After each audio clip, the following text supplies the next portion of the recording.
Perdana Menteri Malaysia, Anwar Ibrahim, akan menjadi tuan rumah dalam pembicaraan damai antara Thailand dan Kamboja, yang dijadwalkan berlangsung di Kuala Lumpur pada hari Senin. Pembicaraan ini digelar meskipun bentrokan di perbatasan antara kedua negara masih berlanjut hingga Minggu, dengan masing-masing pihak saling menyalahkan.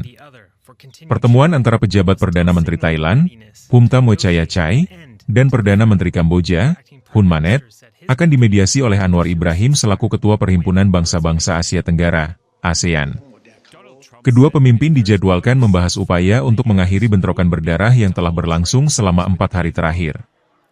Pemerintah Thailand mengonfirmasi partisipasi Phumtham dalam pembicaraan tersebut guna membahas upaya perdamaian di kawasan. Sementara itu, Kamboja sebelumnya telah menyatakan kesediaannya untuk melakukan gencatan senjata secara langsung dan tanpa syarat. Sejak awal pekan, sedikitnya 34 orang dilaporkan tewas dan sekitar 200.000 orang mengungsi akibat pertempuran antara kedua negara Asia Tenggara tersebut, yang dipicu oleh sengketa wilayah kuil perbatasan. Bentrokan dengan tembakan artileri masih dilaporkan terjadi hingga Minggu.